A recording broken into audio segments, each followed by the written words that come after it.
hold off making this podcast any longer. I didn't want to do it. So here we are.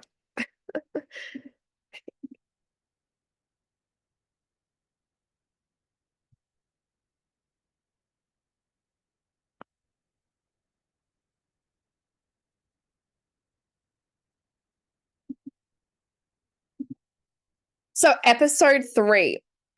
I am actually sharing on this episode some things that I actually haven't shared publicly at all before now.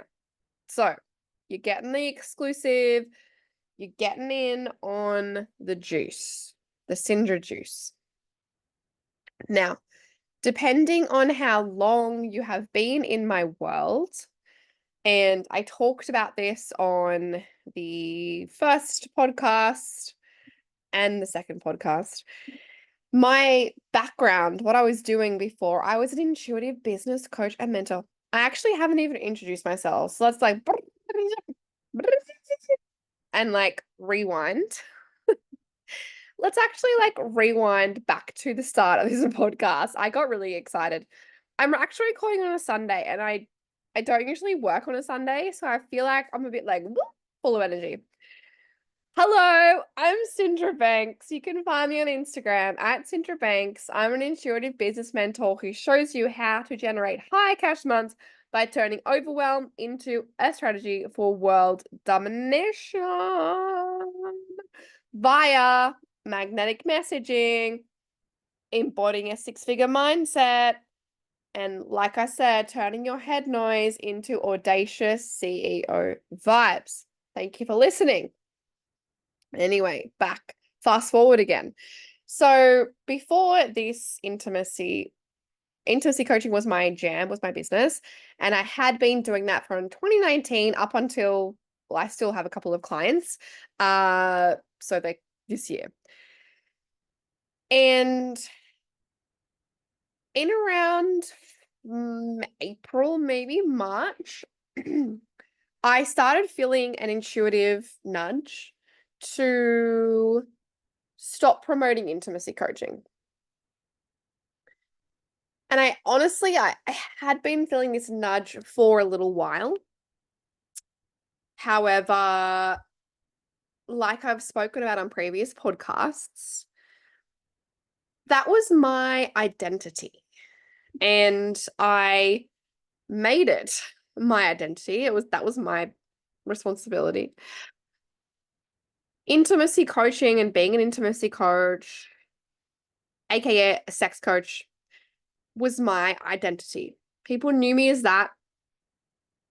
And there was a lot tied up in that because my previous business was also intimacy coaching with my ex. And I think part of the reason, and I only figured this out recently, I think part of the reason I wanted to continue doing intimacy coaching was because I wanted to kind of almost prove, and not so much prove to that person, but I wanted to like prove to the world that like I could do it on my own. Like I could do it on my own, like watch me do it. And like I did, I nailed it, fucking killed it. And I'm so proud of what I achieved. However, I don't think it was coming from a place of like me wanting to continue doing that work. The passion, the aliveness for intimacy coaching.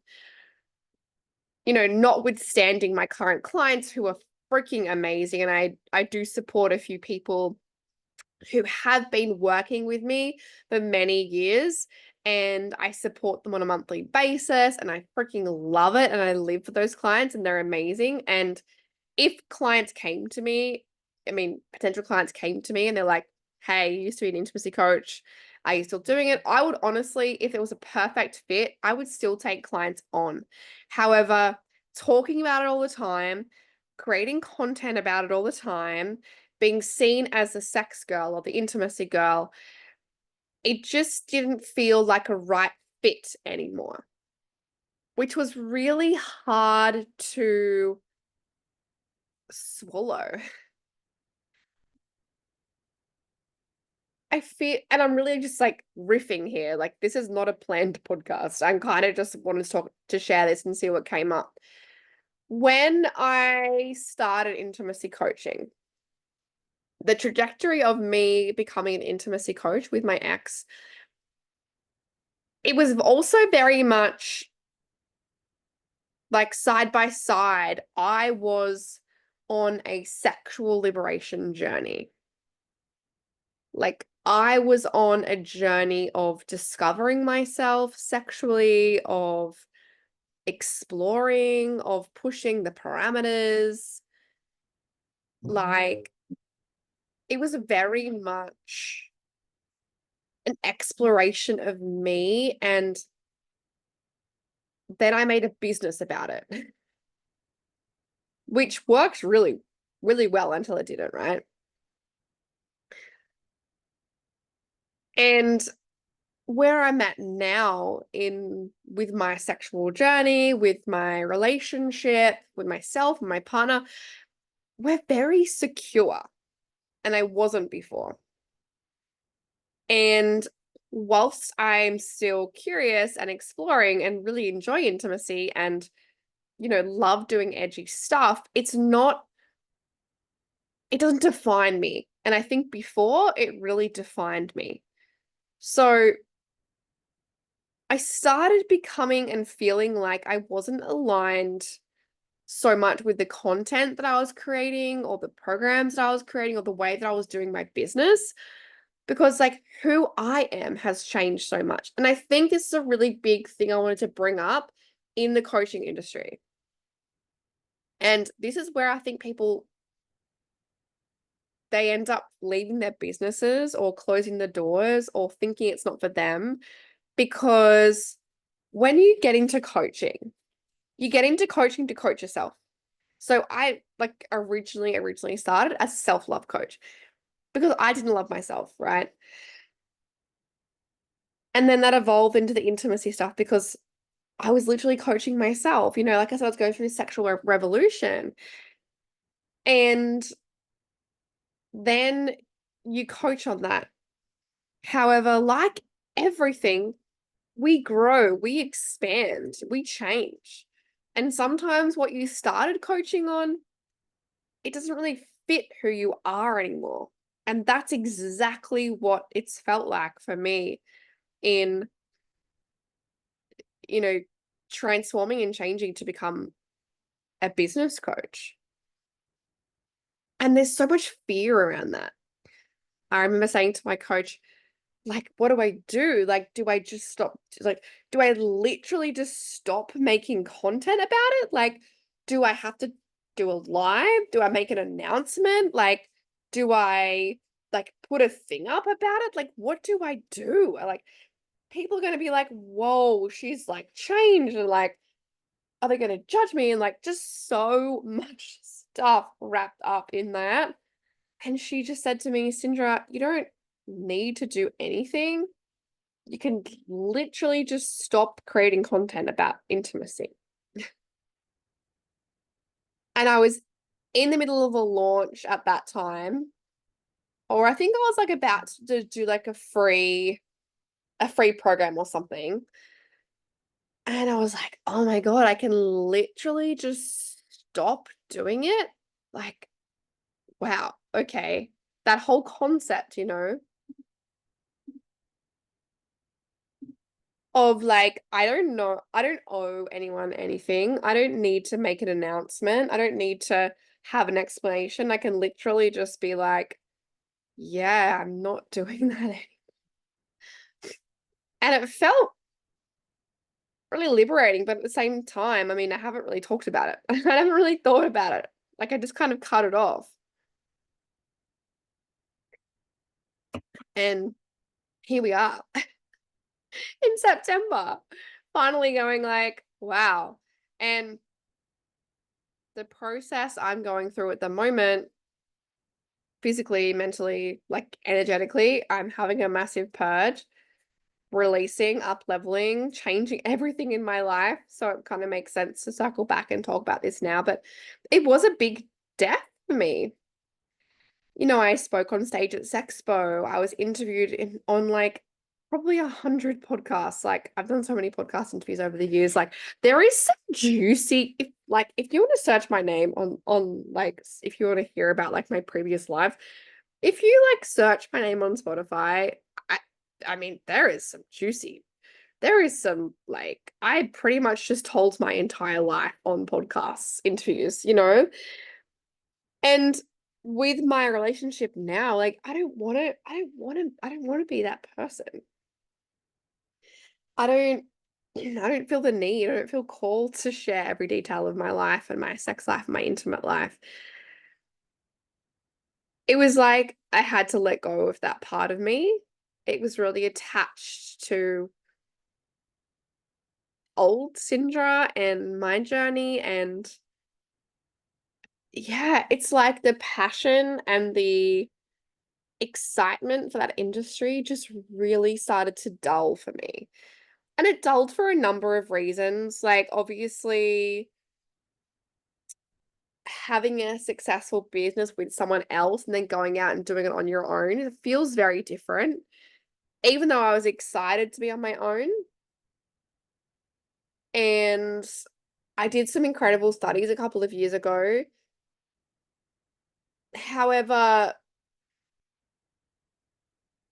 doing hands-on work in the intimacy field.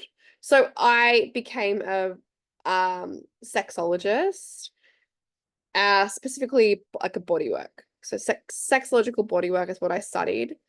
And I loved doing vulva mapping and I loved doing that kind of thing. Like that was the services that I offered. I really freaking loved it. I adored it. However, I don't want to be face on with clients every single day. I don't want to have to rely on single sessions, people booking in. Like, I don't want to have to carry a massage table around people's houses. Like, I I want to be able to live overseas. I want to be able to travel and doing the hands-on sessions, whilst it was freaking incredible and amazing, it's not scalable, you know? So I was running around doing these hands-on sessions and I was running around, seeing clients face to face. And whilst I loved it, it's not scalable. And I couldn't see myself doing it forever. So there was like kind of like that factor. Number two, censorship. Now, I help my clients to work alongside Instagram to not be censored and to not be flagged as little as possible. However, my account went down last year. If this isn't a sign, okay. If this isn't a sign that like maybe you're not on the right track with what you're doing, my account got taken down last year, which was so stressful. And then I just got flagged so much. And I was so careful, but even like photos of me and things like that, stuff got flagged like so often. And the battle is real and it is challenging. So part of me was over that because it had been like 4 years of battling with social media. Part of it was my old identity of who I was dying and releasing. Part of it was I was finding it hard to make the physical side of what I did scalable and to work in a new community, moving to the Gold Coast. I mean, I don't know anyone up here. So vulva mapping, really hard, really hard. And the other thing was I was really getting the ick from the industry. I was getting over competing with people who solely talk about polarity, and there's a lot of intimacy coaches up here, and the whole industry was just giving me the absolute ick. Obviously not my clients. My clients are amazing. They're in their own freaking industry. But what I was seeing and what I was hearing, and it was just giving me the ick. And I know that's my shit. Like, that's my shit because I was becoming disenchanted with it. I was becoming over it. I was becoming sick of it. You know, that's the reason. It's not the industry as a whole. But the other thing, this is also how I know that my my time was coming to a close with intimacy, is because I couldn't, for the life of me, think of what to say in my content anymore. And for those of you who know me, like, I'm the content queen. Like, I can talk about anything. I went on a podcast earlier this year with Ellie from Comfortable in My Skin, if you know Ellie. And we ended up talking about kinks. It was a super random podcast. And she had a question come in about scat play, which is like poo play. It's like a fetish. And I just like talk, I'm just like a disclaimer, I haven't done it. And I would never do it. It's not really my thing. But I answered the question like really neutrally, really factually, within like informative. You know, I can talk underwater. My content ideas were like drying up. I was struggling to make content. I didn't know what to post anymore. I didn't really know what program to run. I was like, should I just do this one again? What should I create? And I didn't really know where I wanted to position myself as an intimacy coach anymore. It was just like, I don't even know what to share and what to do. So that's kind of like what I knew that this chapter was going to close. It was really scary. It's scary when you have a successful business in doing a certain thing and then you decide to completely shift it. Like, to me, intimacy coaching to business coaching is not a big leap. I was intending to move into this space anyway. That was always my goal. I was never going to stay solely doing intimacy coaching.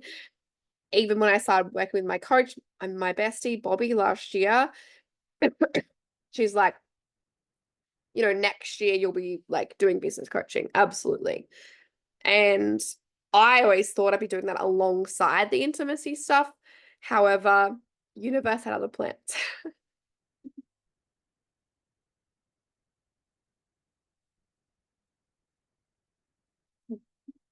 But yeah, it's really scary because I literally if you think about it, I literally closed a whole business and started a whole new one. And that has absolutely been my last 6 months. Wait, May, June, July, August. Yeah, that's literally been my last 6 months, is like building a new business, rebranding, like, you know, redefining my zone of genius multiple times, creating brand new programs from scratch, creating brand new masterclasses from scratch, defining and redefining myself over and over again. It's been, I can't say hands down, it hasn't been a struggle. I definitely have had months that have been, you know, a lot income wise a lot lower than when I was doing intimacy coaching, because again, I'm not known in this industry. I just started full-time business coaching in like April. Like, I'm very new, even though I've been in business for a long time. I have done business mentoring before. I'm still like, it's almost like a brand new business. So it's not easy. It hasn't been an easy 6 months for me. Like, I've changed every single thing about my business and how I approach it and what I do and what I offer, and like everything's been built from scratch, including this podcast. I've been hustling. I've done live events like here on the Gold Coast. I'm doing one in Newcastle.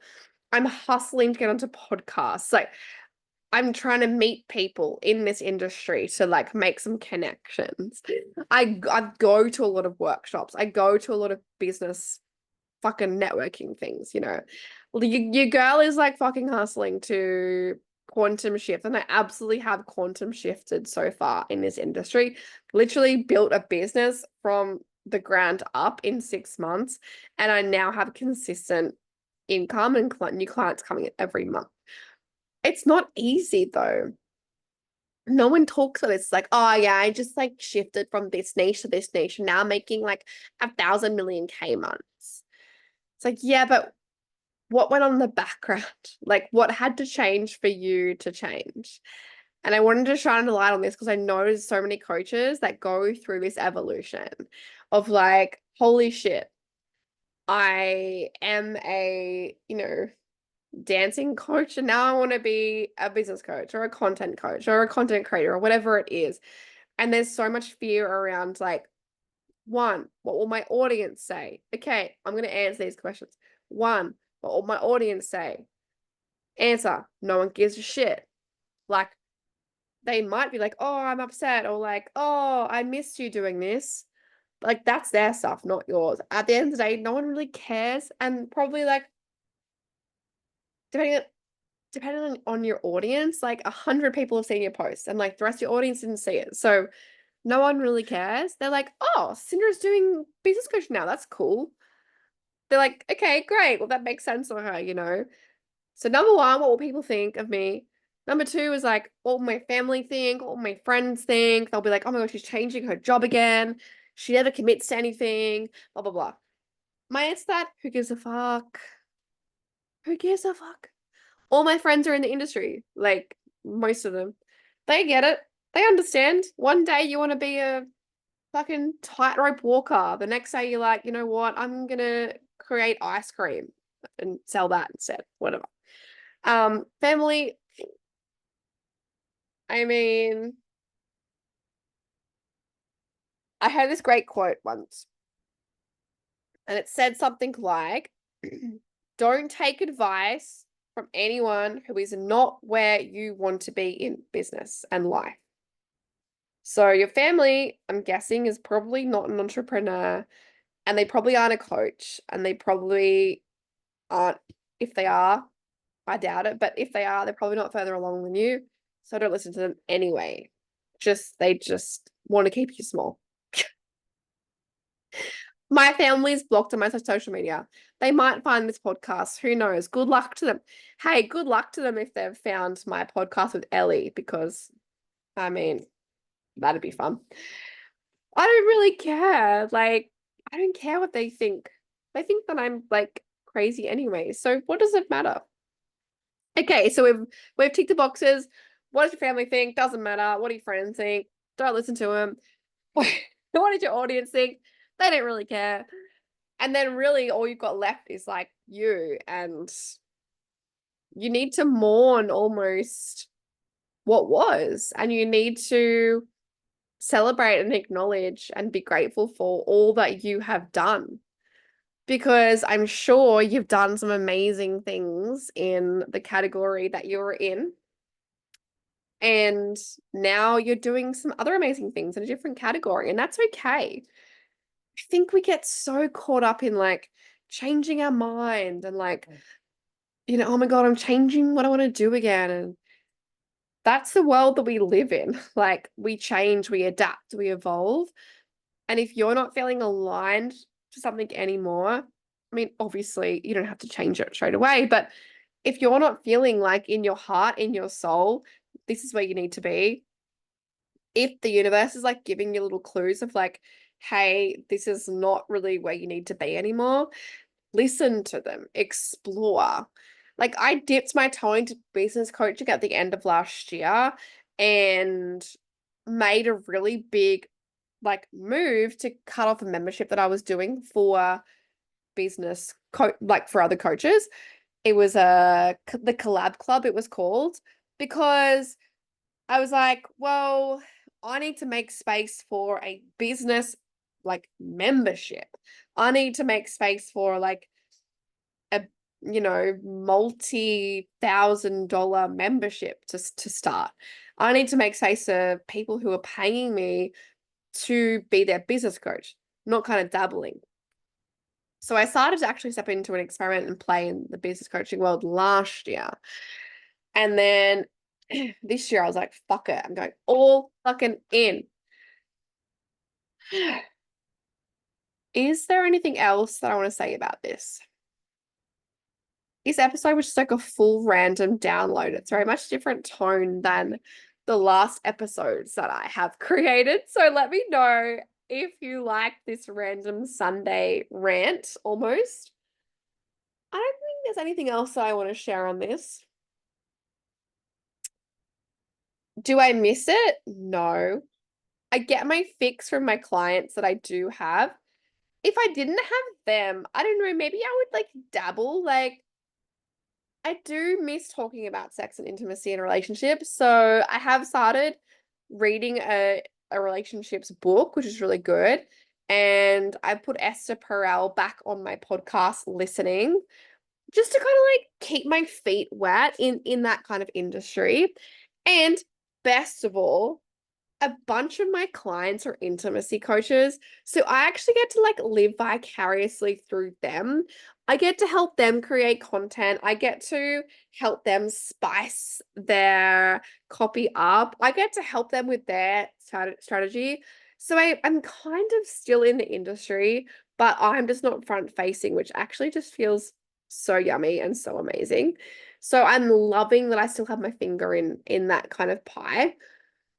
And then I guess like I've been asked like would I go back to it? And the answer is no. Like I think that chapter is closed.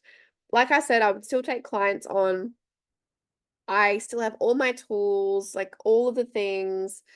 I still have my massage table. Like I'd absolutely take clients on if they asked, only if they were a perfect fit for me. Uh and where I'm at with my work. So I would absolutely still do it. However, I don't think I'll be talking about it probably. I don't want to say ever again because like never say never, right? Never say never, but I can't see myself doing that again. There is some options for me to do some work with some products. So like doing content and stuff for some intimacy based products, which absolutely I'd be super keen for. But that to me feels more like a job rather than like what I do. Um, I definitely do miss helping couples. Like I think the couple that I finished up working with was so amazing. And I don't want to like toot my own horn, but I basically saved their marriage. Not me, but like what I gave them, what I helped them do. And that was so incredible. And that I mean, I like that just feels so wow. So I would absolutely do that again. If you're listening and you're like, oh my God, Sindra, we need you, then yes, I will help you. But front facing, content, that being my life, absolutely not. I don't miss speaking at Sexpo. Like, I don't miss being on podcasts, talking about my sex life. I don't miss feeling the pressure to have sex all the time because I'm a sex coach. I don't miss doing shoots in lingerie. Well, I kind of do, but I don't miss doing that for my business. Like, I'd like to do that for like a personal shoot. I don't miss like feeling like I have to look sexy or I have to look like a certain way. I don't miss like speaking at sex clubs. Like, I don't really miss that side of things. Really, like at all, actually, which is kind of cool to say. I am obsessed with business coaching. I love what I'm doing. I love where my business is going. I love the opportunities that being in this industry right now brings. I love the trajectory that I see myself on in this industry. I have massive goals. I have massive dreams. And now I get to help more people. Like I helped my intimacy coaching client get her first clients. I know how important that work is. I helped another intimacy coaching client of mine get, I think probably more now, but 20 people inside her free masterclass. I know how important that work is. Like I get to help people help more people, and that feels freaking powerful as fuck. So I'm kind of obsessed with where I am at in my business and where it's going and what I've done to get here. And it was nice to share it with you all today on this little juicy Sunday afternoon potty. So I'm going to leave it there. If you have any questions about shifting your niches or starting a new business, I'm all open arms and ears inside my DMs on Instagram at Syndra Banks. All the information about working with me is in my bio, or simply ask me a question in the DMs. I love chatting in there. I'd love to hear your feedback on this episode as well. So hit me up over there, and please subscribe, share, and like this episode so I can reach more people with these gems. I'll see you next time. Bye-bye.